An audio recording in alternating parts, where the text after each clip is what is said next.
오늘 2월 17일 사무엘상 14장 24절부터 35절입니다. 24절 읽어보겠습니다.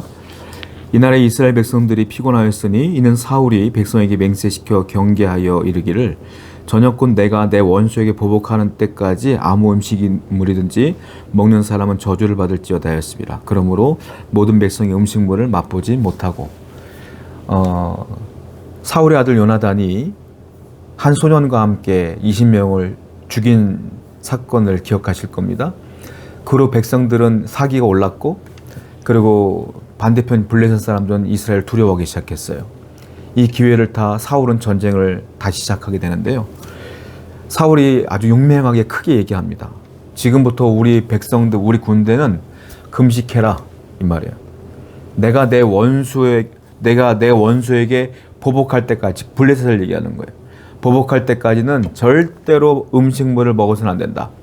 이 말을 어기는 자는 다 저주를 받을 것이라 이렇게 표현을 합니다.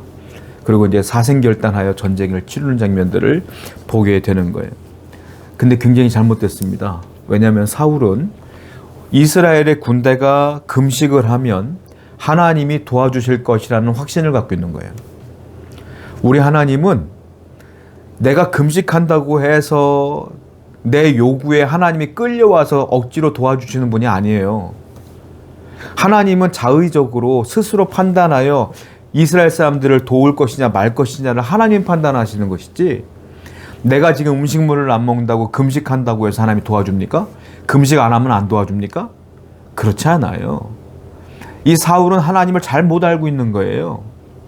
하나님을 내가 필요로 할 때 내 필요를 채우시는 분이라고 생각했기 때문에 내가 음식물을 끊으면 내 필요를 채우실 거야, 승리를 주실 거야라고 착각하고 있는 겁니다. 우리 하나님은요, 어떤 사람을 돕는지 하면 그냥 하나님 말씀을 잘 따르고 순종하는 사람과 함께 해주세요. 이건 말씀의 약속이에요. 그 사람과 함께 해주세요. 사울은 하나도 순종하지 않으면서 내가 갑자기 금식한다고 해서 하나님 돕습니까? 하나님 말씀대로 안 살면서 내가 지금 급하게 전쟁 중에 있으니까 이거 해결해달라고 금식한다고 내 필요를 채워달라고 하나님 채워줍니까? 안 그래요. 하나님은 우리에게 희생을 강조하거나 희생을 요구하지 않아요. 하나님이 요구하는 건 딱 하나, 하나님 말씀대로 순종하라. 이거 하나 요구하시는 거예요. 기억하세요. 여러분들이 하나님 말씀대로 살아야 하나님의 복을 받는 겁니다. 그걸 분명히 아셔야 돼요.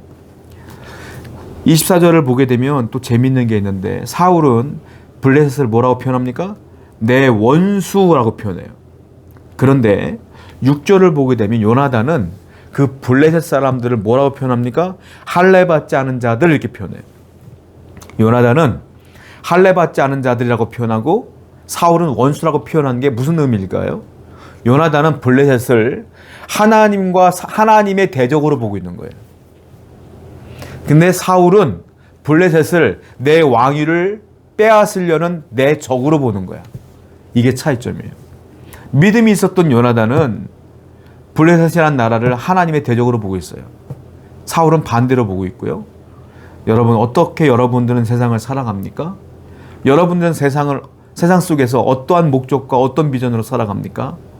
요나단은 모든 것을 하나님의 영광을 위해 살아갔던 존재예요. 사울은 다 나를 위해 살아갔던 존재인 거예요. 성도는 하나님의 영광을 위해 이 땅을 살아가는 존재예요. 왜 여러분들에게 구원을 주셨을까요? 이 땅에서 구원을 선포하라고 주신 거예요. 복음을 전도하라고, 전파하라고 먼저 믿게 하신 거라고요. 그리고 먼저 믿은 자로서 삶의 모범을 보이라고, 거룩하게 성결하게 삶으로 저 사람이 하나님 믿더니 변했구나, 하나님께 영광을 돌리라고 여러분들에게 구원을 주신 거라는 거예요. 나 자신의 성공을 위해서가 아니라 분명히 아셔야 돼요. 성도는 하나님의 영광을 위한 존재인 것을 분명히 깨달아 아시는 여러분들에게 축원드립니다.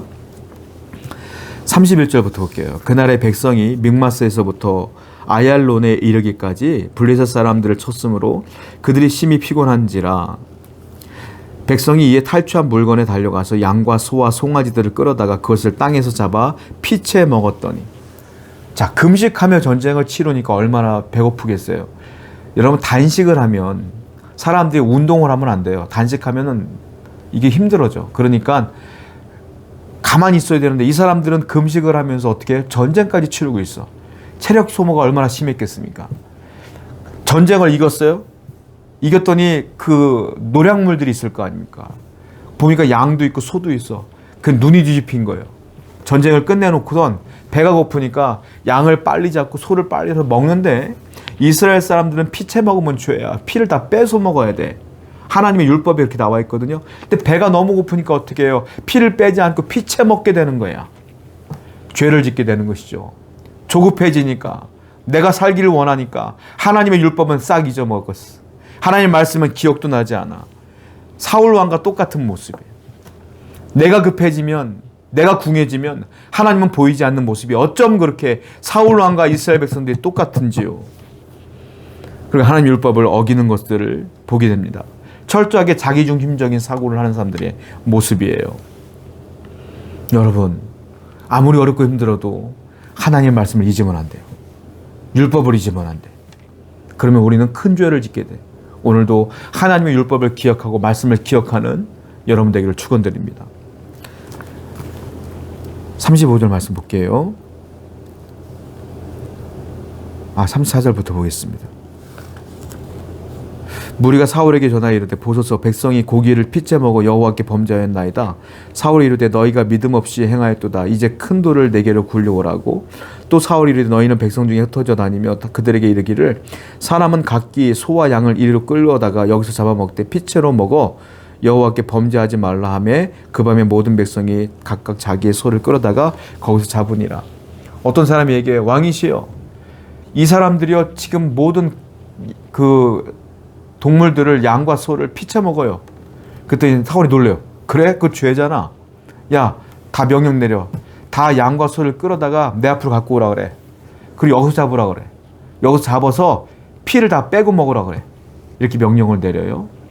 사울이요, 기가 막힌 게 뭐냐면 이렇게 이스라엘 백성들이 범죄하게 된 원인이 뭐예요? 사울이 금식하라고 해서 그래요. 배가 고프니까 눈이 뒤집힌 거거든요, 이 사람들이. 사울은요, 자기의 잘못을 흡대는 거야.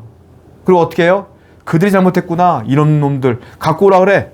마치 훈계하는 것처럼. 사울은 특징이 있는데 사무엘을 기다리지 못하고 번제를 드렸을 때도 어떻게 해요? 당신이 늦게 왔잖아요. 백성이 흩어지잖아요. 아니 블레셋 사람들 믹마스에 모여있는데 언제 쳐들어올지 모르잖아요. 자기가 잘못해놓고 다 핑계야. 오늘도 마찬가지예요. 자기가 금식시켜 넣어서 백성들 다 배고프게 만들어 놓고 그들이 범죄하니까 니들 책임이라는 거야. 사울은 철저하게 자기는 의로운 자고 남들이 죄인이라고 했던 그런 사고를 가진 사람. 이런 사람의 특징은 뭔지 아세요? 내 죄를 모르기 때문에 회개하지 않아요. 그 죄가 누적될 뿐이에요. 진정한 하나님의 사람은 다 내 책임이야. 진정한 지도자는 내 책임이야. 이게 맞지요. 다 남 탓이야.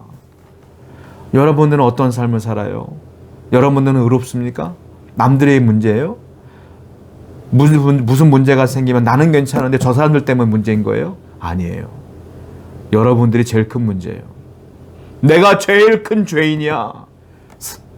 사도 바울이 뭐라고 말했어요? 나는 죄인 중에 괴수로다. 이 세상에 의인은 없어요. 다 죄인인데 그 죄를 깨닫는 건 나만 알잖아. 저 사람들의 죄를 내가 어떻게 알아? 그러면 내가 큰 죄인인 것이지. 하나님께 회개할 수 있는 정도가 돼야 돼요. 책임을 전가하는 자가 아니라 책임을 지는 자가 돼야 돼요. 오늘도 하나님 앞에 회개할 줄 아는, 책임을 질 줄 아는 성도가 되기를 축원드립니다. 기도하겠어요.